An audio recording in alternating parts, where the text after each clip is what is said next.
Hey everybody, so today we're going to go through a few things that you should check before bringing your car to the track. Or if you're an Alfa Romeo driver like me, some checks you want to do every time you go to the store.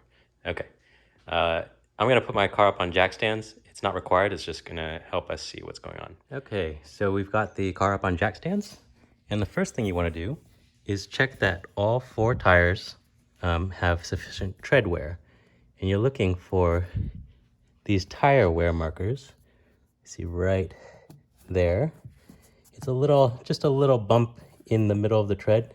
And as long as the tread is higher than that bump, you're good to go. So just go around, check all four tires. Now, the next thing you want to do is also check your tire pressure. So your tire pressure is going to be listed just inside your door jamb. And in my case, the cold tire pressure is going to be 26 PSI in the front, 29 PSI in the back. Now, there's a lot of mystery or folklore about playing with tire pressures for the track. I won't get into that, so I'm just going to go with whatever's recommended by the manufacturer. And here's some proof that you don't need specialized equipment to check your tire pressure or fill your tires. I'm using just a regular old bike pump with a pressure gauge.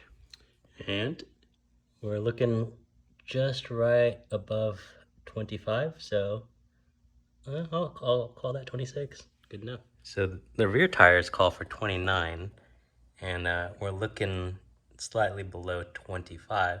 So I'm gonna do my workout for the day and put some air on the tire. Okay, next, if you have hubcaps or trim pieces that are kind of snap-on, you're gonna wanna remove those. In my case, I don't have any, but I've seen some cars, they have hubcaps, but they're actually fixed on with the bolts. So if they're fixed on, you can go ahead and leave those alone. Since I don't have hubcaps, we'll skip to the next step, which is just to check the wheel bearings for play. So you can actually just grab the wheel, check from side to side, make sure it doesn't move up or down. Just give it a yank, and if it feels solid, I think you're pretty good. Okay, another thing you want to check, which is a slightly different check than your wheel bearings, is play in. So that's if your steering wheel moves, but your wheels don't.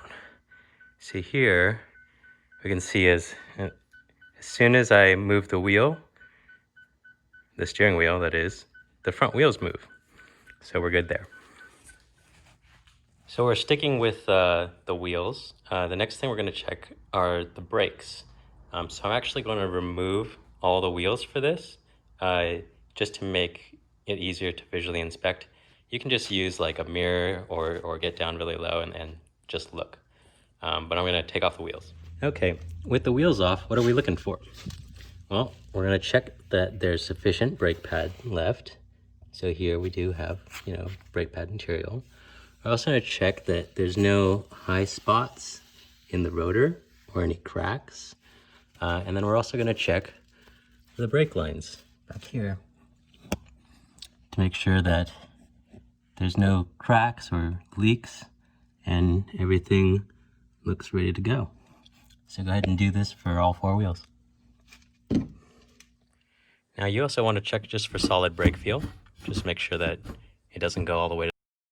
And then also check your brake lights work. So that's left side. And visibility is really great through this car, but it's also working on. Okay, now that you've checked the tires and the brakes, you can go ahead and put the wheels back on. So I'm going to go ahead and do that. These lug nuts call for 72 foot-pounds, and then we'll be done with the wheels and the tires and the brakes. Okay, my wheels are back on. I've lightly tightened the lug nuts on my wheels, and I'll do a full torque wrench treatment once the car is back on the ground. But next we'll be checking for fluid leaks. So you'll kind of know it if you park and you see fluid on the ground. But in some cases, if your car has paneling on the bottom, you'll want to see if any leaks are coming out of, the areas where the paneling is fastened to the chassis. In my case, I have a a leak there. However, I know that's because I was being silly and was trying to do an oil change without removing the panel. So that's where that oil stain is coming from. So just go ahead, look around the bottom of the car, check around for leaks, oil, coolant, and brakes. Now, while you're checking for leaks, also check your coolant level. In my case, it looks like I need to add some coolant. So it's a good thing I checked. So one thing to note if you're going to top off your coolant is never mix two different colors of coolant. Otherwise, you can wreck your coolant system. Just something to note. In my case, looks like I've got orange coolant. Now for checking your oil, you're going to want to turn on the car and get it up to operating temperature and then let it sit for about 5 minutes and then check your oil level. So I'm going to go and do that off camera after this video. Okay, sticking with the engine, you also want to check if your belts are in good condition, just to make sure they're not fraying or cracking. Some cars that sit around for a while, the rubber starts to dry out, so you just want to make sure that you're not going to break it on the track. You can also check for additional oil leaks down here. This is where the source of the oil leak was from, because I pulled this filter off and it dropped onto the panel and then seeped out the bottom. So that's why I'm okay with that oil stain down there. You also want to give a quick look over of all the hoses to make sure there's no leaks, no cracks, nothing looks like it's rubbing anything, no signs of imminent failure. And then while you're giving that a check over, just go ahead and make sure your positive battery terminal is covered. I've got a battery tender on there right now, but just make sure there's no possibilities for any shorts. So that kind of wraps it up for the engine. Obviously, if you have any modifications, you're gonna have to check those as well. So next we'll move on to safety equipment. Okay, so my car is completely stock, but you just want to check to make sure you have a functional headrest. Your seatbelts are in good condition and are connected at both ends and not fraying or damaged from sunlight. Now, when it comes to the helmet, if you have your own helmet, you probably already know this. The tracks generally check for SA 2010 or 2015.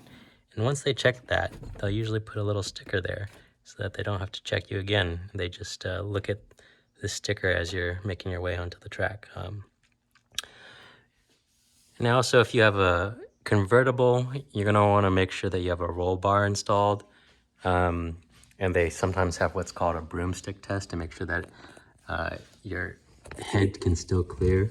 In my case, there's a built-in roll bar, and it's also a hardtop, but there's a built-in roll bar back here. The other thing is you want to make sure that your battery is bolted down really tight. It's a heavy old thing, and when you're going around the corners, you just want to make sure that it doesn't flop around.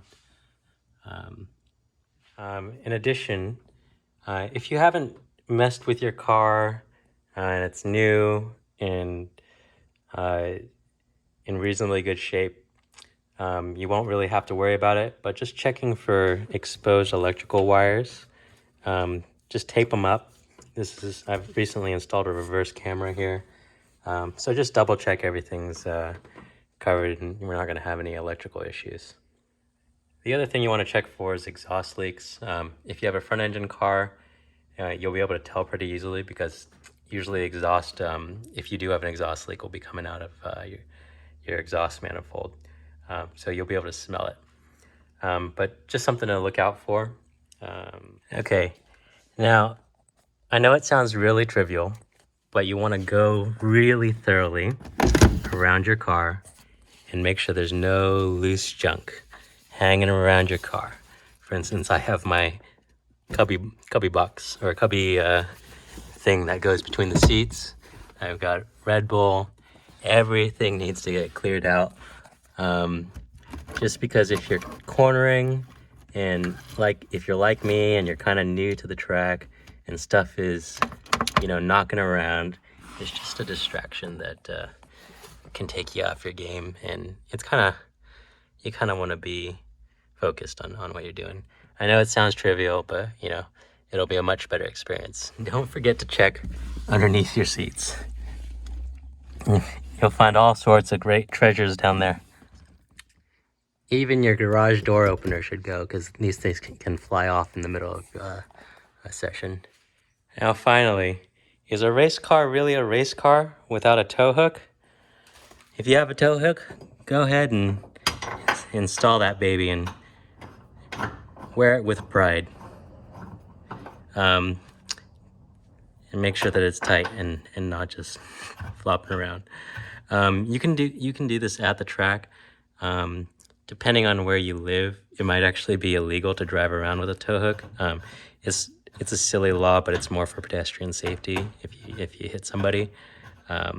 But just check where you are. I haven't had any issues. It'd be a pretty trivial offense, but you know, always better to be safe than sorry. Okay, so my car's back down on the ground. Now I've just got to torque up the lug nuts, take it for a drive to warm it up, and then check the oil. Other than that, you guys are ready for track day, or in the case of the Alfa drivers, a trip to the grocery store. See you next time.